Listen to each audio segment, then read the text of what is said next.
Okay, so now we have Keyoptrix up and running. We need to determine where it actually is, and then we can do a little bit of scanning. So what we're going to do is we're going to go up into our applications and open our terminal. I'm just going to make this a little bit bigger. And we're going to run a tool called netdiscover. So before we can do that, we need to type in ifconfig and identify your IP address. So I'm just going to go ahead and copy this first 3 octets here. And we're going to run netdiscover. So netdiscover is going to look like this. We're going to say netdiscover. We're going to do a -r for range. We're going to paste in this and do a .0/24. So what are we doing? We are going to be using ARP to detect all the machines on the network. So you should be familiar with ARP from the Linux lessons and from the networking lessons. So we're going to attempt to use ARP to address anything on the network, and we're sweeping the entire subnet of /24. So I'm gonna go ahead and hit enter. And in a second here, our machine should start popping up, and it does. So remember, our host was at 139. This host here at 134 is likely our culprit. So you should only have 2 machines in network because we're only running 2. You can ignore .1, .2, and .254. We are only focusing on the one that looks similar to ours, which is 192.168.57.134. So now we know our machine address, we can start attacking it. So I'm gonna go ahead and hit Control-C, which is going to kill this session here. And I'm gonna hit Control-L to clear my screen. All right, so I'm gonna open up a notepad and we'll just store this away for a rainy day. We need to first talk about what we're gonna be doing here. So remember before when we ran our TCP 3-way handshake, we had something like SYN, SYN-ACK, and ACK, right? And we can just say SYN-ACK kind of like this to combine it. So we've got 3 parts. We've got the part where we reach out to a port and we say, hey port, are you open? And the port says, yeah, I'm open. Let's go ahead and make that connection. And then we go ahead and connect to it. So what we're going to be doing is we're going to be using a tool called Nmap. And Nmap stands for Network Mapper. Now what Network Mapper is going to go out and do is it's going to scan for open ports and services. Now this scanning is going to take place and it's going to identify these open ports with something similar to this 3-way handshake. So we're just going to modify it a little bit. Now what the process that we're doing is called stealth scanning, and it used to be written out like this. Now it's just done by default, and we'll get to the switches here in a second. Don't worry about that. Just we're going to be running stealth scanning. And now this stealth scanning used to be stealthy, right? That's why they called it stealth scanning, because it used to be undetectable. Nowadays, very detectable. If you run Nmap in a network that has good security, you're going to get picked up. Although, being a pen tester, I would say Nmap probably doesn't get picked up in 80% of the assessments that I run, so don't expect clients to be running good security, but just know that even though it says stealth, it's not stealthy at all. So the stealth scanning, why was it stealthy? Why was it called this? Well, if we go back to the 3-way handshake, what the stealth scan does is it does the SYN. It says, hey, I want to connect to you, and the open port, if it's open, will say, yeah, I want to make that connection back with you, friend. And what's going to happen is we're just going to say, you know what, I'm just kidding. I'm going to send over this reset flag, so this RST. Why? Well, that means we don't actually establish a connection. So like when you go out to a website and you go to Google and Google loads, well, guess what? You establish that connection. You establish that 3-way handshake. What we're doing is we're going out and we're saying, hey, I want to establish a connection. The port reveals to us that, yes, I am open for connection. And then we're going to say, just kidding, let's not make that connection. Because we never established that connection, then it was technically stealthy. So that's what we're going out and we're doing. We're never making connections to these ports, but this is how we're identifying them as open. So we're going to use a tool, and we're going to use a tool like this. We're going to say Nmap, and we're going to say something along the lines of -T4 -P -A. Now, You have no idea what this means, and I don't expect you to, but I'm gonna walk you through these. And what we're doing here is we're saying, hey, Nmap, I have a choice in speed, and that choice in speed can be between a 1 and a 5. 1's really slow and 5's really fast. Now, the default for me has always been 4. Now, I'm teaching you my preference. It's always been 4, okay? And we utilize this in, I think 5. 5's okay, but 5's kind of fast. Maybe you're gonna miss something, maybe it gets caught. The slower, the better in terms of detection, but in the instance that we're gonna be running it through this course, we're gonna use 4. Anytime you do like a Vuln Hub or something like a hackthebox, which you're gonna see here in a few videos, you're gonna run T4 just because you're not worried about this detection, you're not worried about anything. So T4 is a speed purpose. Now, -P-. Well, this stands for I want to scan all ports. Okay, we could say something like -P, or we could just have -P left off completely. Now, if we leave off -P completely, it's going to scan what are known as the top 1000 ports. The top 1000 ports are your most common ports. So think of like port 80, port 443, 139, 445. All the ports that we covered in the networking section going to show up again here. But there are 65,535 ports out there. We want to scan every single one of those, because what if, for example, there is a service running on port 47,700? Well, that's not a common top 1000 port. If we don't scan all ports, then we're gonna miss that port. And that could be something incredibly valuable to us, right? So I always scan like this, -P-. You can also do things like scan specific ports. You could say like 443, or say you wanted to scan just for web servers. You could do 8443, something like that. Or you can mix in, say you want to scan for DNS as well, you can add in 53, etc. You can scan for specifics, and we're going to get into that in a little bit of a later video on why we might do it this way. But for now, for the beginner lesson, -P-, we're going to scan everything. And lastly, we've got this -A in here. So -A stands for everything. I want to scan all of it. I want you to tell me the version information, the operating system information, anything you can tell me, fingerprinting, etc. Now, this may all be confusing. It's going to make a lot more sense when you see a scan. I'm going to go ahead and open up a new tab, and what I want you to do, let's go ahead and I'm going to blow this up for us. And what I want you to do is I want you to go ahead and start running the scan while we wait. So go ahead and copy this here. And the last thing we're going to do is we're going to put in our IP address, and that's how it knows what to scan. We're just going to hit enter on that. And now we're scanning. So from here, what we're going to do is we're going to take this, and I want to run Nmap again with a --help. And I want to talk through some of these settings in here so that you understand fully what we're doing. Now, --help is always great, as I said before. Man pages are good as well.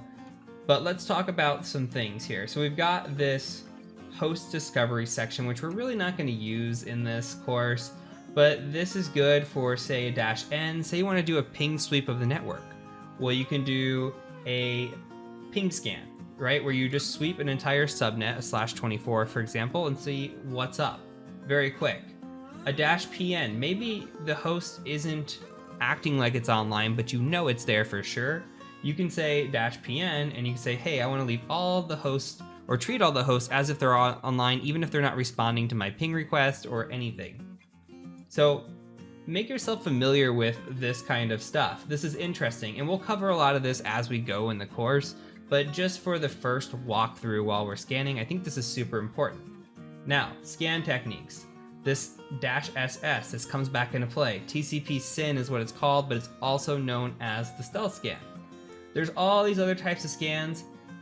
You're not going to need them.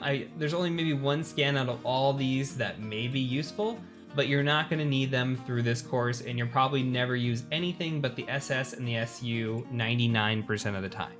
So for the scope of this course, that's what we're going to focus on. Now, the SS, we talked about connection-oriented protocols, we talked about TCP. Well, guess what? there's also UDP, and there's 65,535 ports over there as well that we have to scan. Now, UDP is a connectionless protocol.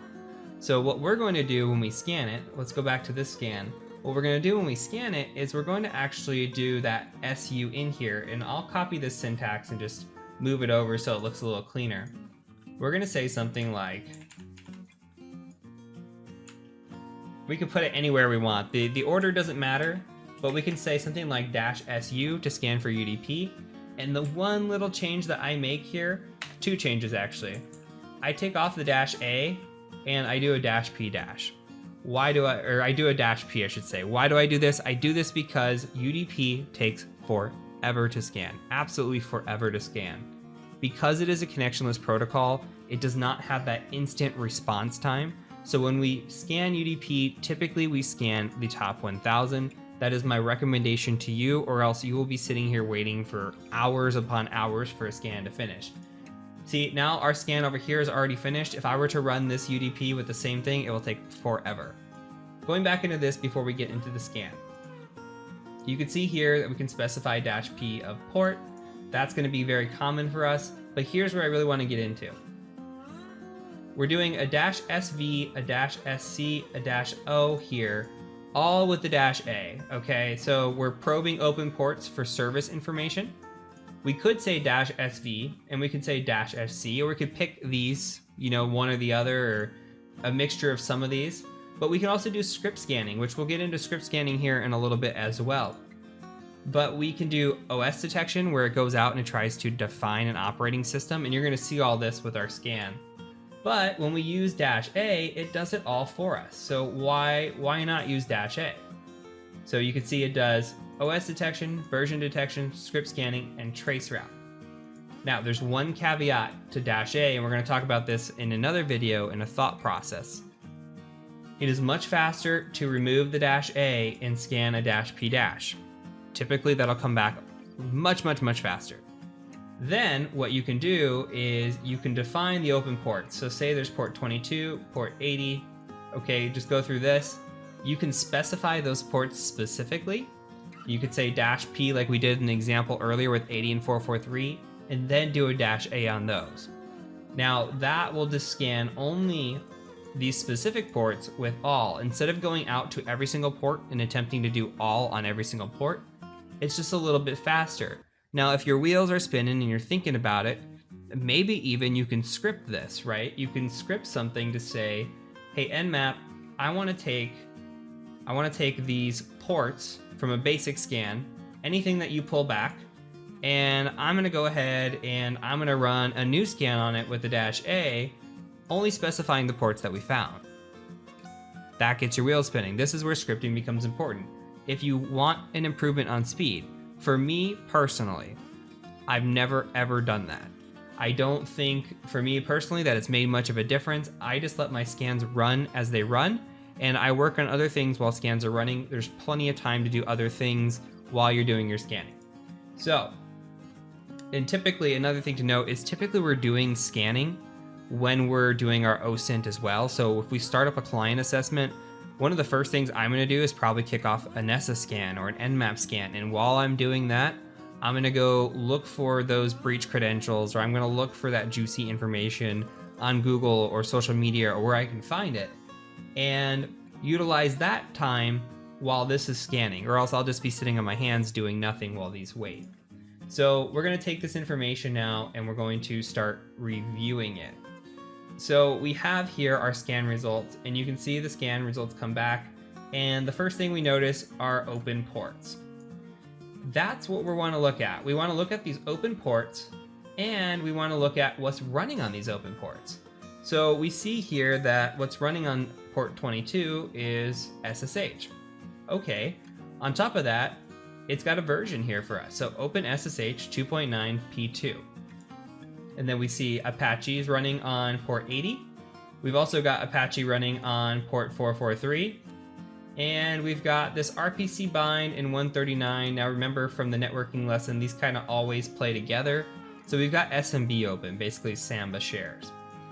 And what we can do is, first step is usually enumeration. Once we see this, we take the scan in, we scroll down a little bit as well, and we can look at some things and see, okay, there's no OS information. It found Linux here 2.4.x, and it's most likely pulling that down from the Apache. It's probably a best guess because it's running Red Hat, that it's running Linux, and taking a stab at it here, or may have actually determined that from sort of header or some other location. A lot of times, this isn't so sure as it's saying it is here. A lot of times it'll give you a percentage, so the OS is not always definitive as it is here. So we've got the OS, which could be useful for us later when we do enumeration, and you'll see how that comes into play. What I want you to take in right now is that so far we've got a scan result back, and that scan has gone out and it has looked for open ports doing that modified stealth handshake. So it says synac reset RST. Doing that, it's found a few open ports. Now it is our job to look up the information that we are seeing on these open ports and try to find exploits on them. So that's what we're gonna do. And I'm going to cover in the next video, we're gonna go kind of step by step, and I'll talk through the methodology and why I attack certain ports first, what ports those are, how we can enumerate those ports, and then we'll enumerate everything, get all the details down. Once we have all the details down, we're gonna move into the section of exploitation. It's gonna get really fun, and we'll exploit this machine in multiple ways. So from here, just take apart or take that away from the lesson that you've officially successfully scanned this machine. I encourage you to maybe go back and take notes, or to go back and scan it again. Get the syntax down in your head. Keep typing this out. Remember it. This is the one thing you're probably going to type out more than anything else. And then also go through and look at the different types of options you have there. If there's one that interests you, just run it against the machine. Play around with it. This is your lab time. Make the most of it. So for now, that's it. In the next video, we're going to start enumerating these ports. So I will catch you over in the next video.